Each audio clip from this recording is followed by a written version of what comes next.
ভাস্কর কুণ্ডু বলছে, প্রণাম মহারাজ, শিবজ্ঞানে জীব সেবা একটু বুঝিয়ে বলবেন। কেন আমরা বুঝতে চাইছি, বুঝুন ভালো করে। আমি বলছি না সব ধর্মীয় গ্রন্থ, সব পুস্তক, সব আমাদের আন্তরিক যে যাত্রা তার সহায়ক হতে পারে। কিন্তু দেখুন না, আমরা কি হয়ে যায় জানেন তো, আমরা বড় ব্যাখ্যা প্রবণ হয়ে যাই। আমরা বাঁচার থেকে, যেমন আপনি গেছেন হয়তো কোনো হিল স্টেশনে, সেখানে আপনি ওই সূর্যোদয়কে অনুভব করার থেকে অনেক বেশি চেষ্টা করেন কি করে তাকে ক্যামেরা বন্দি করে ফেলবো। আমরা আমাদের প্রিয়জনের সঙ্গত থেকে প্রিয়জনের ছবিটাকে ভালো সাজাই,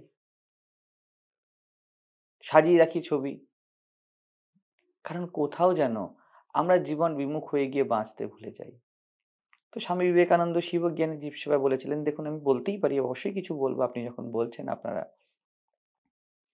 কিন্তু প্রশ্ন হলো, আমার পরিষ্কার কথাটা স্বামী বিবেকানন্দের অনুভব, একদম ঠিক আছে, কিন্তু ওটা ওনার নিজস্ব। আপনিও ভাত খান, আপনার স্ত্রীও খায়, হয়তো পুত্র পরিবারও খায়, বাবাও খায়, কিন্তু প্রত্যেকটা পেট ভরাই কিন্তু সুন্দর, কিন্তু ওর পেট ভরা আপনার পেট ভরা হয় না। এখন আপনি যদি কাউকে বলেন যে তোমার পেট ভরার ব্যাখ্যা করো, আপনি সব ব্যাখ্যা পেতে পারেন, কিন্তু আপনার খিদে একটুও শান্ত হবে না। আবারও বলছি, আমি কারো বিরোধ করছি না। হ্যাঁ, আমি হয়তো স্বামী বিবেকানন্দের 500টা কথা বলে থাকি, কিন্তু বিষয় হলো, মুখ্য বিষয় হলো, আমরা যেন আমাদের স্ব অনুভবে বিবেকানন্দকে পাই। কোন এক বিবেকানন্দ কিন্তু রামকৃষ্ণের মতবাদ এবং বিশ্বাসে জন্মায়নি, আত্ম অনুসন্ধানে জন্মেছে। নিজের জিজ্ঞাসা, নিজের অনুভবে যে ঢালতে চেয়েছে, সে মাত্র জীবনকে আবিষ্কার করতে পারে। তো বিবেকানন্দ তেমন একজন। তার কথা এসেছিল, শ্রীরামকৃষ্ণের কথা বেসিক্যালি এটা, শিবজ্ঞানে জীব সেবা। এই কথাটা বড় স্পন্টেনিয়াস ছিল, বৈষ্ণবের ভাব থাকে, যে কনটেক্সট ছিল কথা, সম্ভবত আমার যতদূর মনে পড়ছে, বলেছিল তিনটে ধর্ম, জীবে দয়া, শেষ শব্দটা এসেছিল। শ্রীরামকৃষ্ণ খুব সুন্দর বললেন, দুঃশালা, তুই কীটস্য কি, তুই দয়া করবি কি। বুঝুন, এখান থেকেই কিন্তু সূত্র। যিনি বলছেন তিনি জীবনের কথা বলে দিচ্ছেন। তিনি নিলেন না মহাপ্রভু বা বৈষ্ণবিজমের কোনো একটা দৃষ্টিভঙ্গিকে। তাই কি ওই দৃষ্টিভঙ্গিটা ভুল? একদম না, 100% ঠিক। কিন্তু শ্রীরামকৃষ্ণ নিজের অনুভবে যেই শব্দটি পেলেন তা নিয়ে এলেন। চৈতন্য মহাপ্রভু বা যে কোনো গোস্বামীরা, তারা কি ভুল বলেছেন? একদম বলেনি। একটু আগে আমরা প্রশ্ন করছিলাম বা কথা বলছিলাম, মতভেদ, মতভেদ না, স্ব অনুভব। কারোর শুক্তো খেতে ভালো লাগে, কারোর পোস্ত খেতে ভালো লাগে, এই ভালো লাগাটা সমান, কিন্তু অভিব্যক্তি ভিন্ন। এটা কি বিপরীত? এটা কি উঁচু নিচু, শ্রেষ্ঠ অশ্রেষ্ঠ? তা তো নয়। শ্রীরামকৃষ্ণ বললেন শিবজ্ঞানে জীব সেবা, বিষয়টি বোঝার, আমরা বুঝতে পারি, কিন্তু তার ব্যাখ্যা হবে, কিন্তু জীবন সব থেকে বেশি বোঝায়। আমরা যদি চলতে শুরু করি, রামকৃষ্ণের জীবন দর্শন রামকৃষ্ণের জীবন চলা থেকে বেরিয়েছে। ঠিক তেমনি আপনি ভাস্কর কুণ্ডু বলছেন, ভাস্করজির জীবন দর্শন ভাস্করজির চলা থেকে বেরালে তা বড় স্বচ্ছ, পরিষ্কার এবং তা বড় সততার সাথে হয়। এই চলাতে কোনো গুরু গ্রন্থ সহায়তা করতে পারে, কিন্তু আমরা যেন তাদেরকে আওড়াতে না শুরু করি। আমরা যেন তাদের ঝান্ডায়, গেরুয়া ঝান্ডার উপরে শিবজ্ঞানে জীব সেবা দিয়ে এদিক ওদিকে নাড়াতে না শুরু করি, যে চলো এটা করতে হবে। এর থেকে সম্প্রদায়বাদ, এর থেকে মতামত, এর থেকে হিংসা, এর থেকে ম্যানিপুলেশন শুরু হয়, এটা যেন না হয়। তো শিবজ্ঞানে জীব সেবা অর্থাৎ, আমি বলে থাকি, আমার ভাষা এরকম, সেবা আত্মবোধে হয়। আমার বোধ না থাকলে প্রেম হয় না। যেখানে ওয়াননেস, সেখানে প্রেম। আমি তুমি ভেদ নই, ভেদ থাকলেই প্রেম হতে পারে না, হিংসা হবে। তুমি আমার বললে হিংসা হবে, আমি তোমার বললেও ভাইস ভার্সা হবে।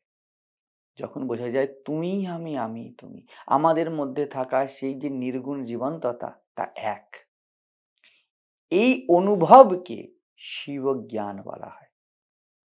সামনে একজন আছে, আমি আলাদা, উনি সামনে শিব আর আমি জীব, এতে হয় না। আপনাতেই শিব, আপনাতেই জীব, সামনে যে আছে তাতেও সেই দুটোই অ্যাসপেক্ট। এক হলো আমাদের সত্তা, যাকে শিব বলা হয়। তো শিব জ্ঞান জ্ঞানে রাখো, সত্তায় তুমি আর সামনের কোটি কোটি ম্যানিফেস্টেশন এরা কেউ আলাদা নয়। এও যেমন সেই শান্ত স্থির শিবত্ব, তুমিও তেমন শান্ত স্থির শিবত্ব। একে জ্ঞানে রাখো, একে বোধে রাখো, একে আন্ডারস্ট্যান্ডিং এ রাখো। আর জীব সেবা, যখনই আন্ডারস্ট্যান্ডিং থাকবে, প্রত্যেকই একই জীবন্ততার, একই সত্তার অভিব্যক্তি, তারপরে নেক্সট রাখো যে যেহেতু আমরা সবাই এক, আমি ওর জন্য কি করতে পারি। মাথায় রাখতে হবে এই ক্ষেত্রে আপনি সব করতে জগতে বসেননি, আপনিও শিব, সামনে যে আছে সেও শিব, বা সেও গোবিন্দ, আপনিও গোবিন্দ সত্তায় পুরুষ। এইবারে আমাদের যে জীবন চলা, একে অপরের সাথে যে ভাব বিনিময়, একে অপরের সাথে যে কর্মের শৃঙ্খলা, এর মধ্যে কি রাখতে এসে যাবে স্বাভাবিকভাবেই। যদি শিবজ্ঞান হয়, জীব সেবা। যদি জীব জ্ঞান হয়, ও আলাদা আমি আলাদা, ও একটা জীব আমি একটা জীব, এরকম যদি হয়, ও তাহলে কি দাঁড়াবে তখন? আর সেবা দাঁড়াবে না, এবারে হিংসা দাঁড়াবে, এবারে আর কৃতজ্ঞতা থাকবে না। তোমার মধ্যে থাকা চৈতন্য, আমার মধ্যে চৈতন্য এক। আমার এই সময় হয়তো একটা পেনের প্রয়োজন, তোমার এই সময় হয়তো একটু খাওয়ার প্রয়োজন। এই দুটো কি আমি সেবা বোধে করব। মাথায় রাখুন, আমি বলছি দুটো কি। আমি এটা বলবো না, হয়তো বিবেকানন্দ বলেছে, রামকৃষ্ণ বলেছে, আমি বলবো না, আমার অনুভব এটা বলছে না। আমার পেনটাও প্রয়োজন, তোমার খাওয়াটাও প্রয়োজন। এই দুটোই সমানভাবে প্রয়োজন। আমি যেমন তোমায় সেবা করি, আমি তেমন নিজেকেও সেবা করি। চৈতন্য তো এক, জীবন্ততা তো এক, প্রাণের স্পন্দন তো এক। এই এক অনুভব না হলে আপনার কর্ম সেবা হতে পারে না। সেই জন্য যারাই এই অনুভবকে জীবনে না এনে সেবা করার চেষ্টা করছেন, তারা চেষ্টা তো করছেন, কিন্তু শেষ পর্যন্ত দেখবেন চারিদিকেই নেতারা তো সেবা করতেই নামে, আপনারা পরিবারের সবাই সেবা করতেই নামেন, একে অপরের ভাবনাটা এরকমই, ঘোষণা তো এরকমই থাকে, এবং প্রত্যেকেই সেবা করার জন্য পাগল। নেতারা তো মারামারি করছে কে সেবা করবে, এই পার্টি না ওই পার্টি, সবাই জনসেবা করতে চায়। কিন্তু এত হিংসা, এত বিচ্ছেদ, এত ক্রাইম কেন তাহলে সমাজে? কারণ আত্মবোধ নেই।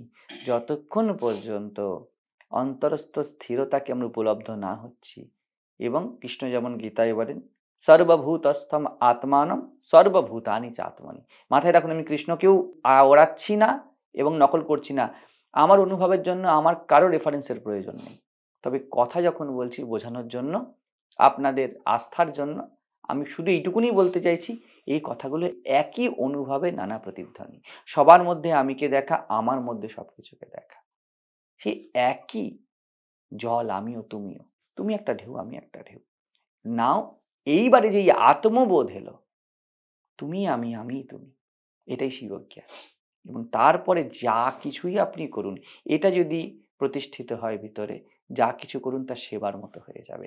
আপনাকে তথাকথিত সেবাতেই যে নামতে হবে এর কোনো মানে নেই। কম্বল দিতে হবে, পেন দিতে হবে, খাতা দিতে হবে, আমার কাউকে স্কলারশিপ দিতে হবে, এইগুলোই মাত্র সেবা নয়। আপনার যে কোনো চলন, যে কোনো কর্ম সেবা হবে।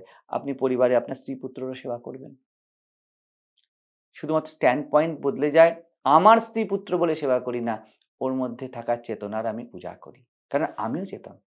আমি নিজেরও পূজা করি, আমারও পকেট মানি প্রয়োজন, আবার স্ত্রীরও কিছু একটা প্রয়োজন আছে, আমার সন্তানেরও লেখাপড়ার জন্য টাকার প্রয়োজন আছে। ঠিক তেমনই একজন ভিখারি যাচ্ছে, আমার সাধ্য মতো আমার সেখানেও প্রয়োজন আছে কিছু, সেখানেও আমি কিছু অনুদান রাখতে পারি। কিন্তু বোধ বদলায়, আমার বোধ থাকে না।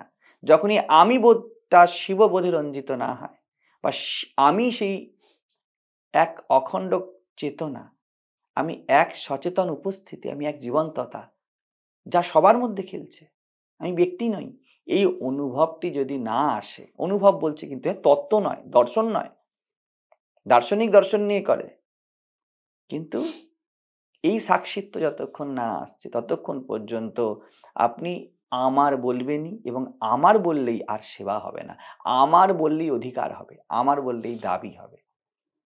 তাই শ্রীরামকৃষ্ণ বললেন, না না না, আমি বড় আর অন্যকে দয়া করব, এই ভাবটি নয়। ভাবটি হলো কি, তোমাতে যে আমাতেও সে। আমি নিজের যেমন সেবা করি, যেমন স্নান করি, যেমন খাবার খাই, ঠিক তেমন ভাবেই আমি তোমার সাথেও সেই একই দৃষ্টিতে তোমাকে দেখি। এর অভিব্যক্তি যেমন যেমন যে যেমন জীবনের যেই যেরকম প্ল্যাটফর্মে আছে সেভাবে অভিব্যক্ত হবে। গৃহস্থ একরকমভাবে করবে, সন্ন্যাসী একরকমভাবে করবে, আপনার আর্থিক সঙ্গতি থাকলে একরকম হবে, আপনার মানসিক দৃঢ়তা থাকলে আরেক রকমভাবে হবে। যেইভাবে পারবেন অভিব্যক্তি যাই হোক না কেন, ভাব হবে তখন সেবার।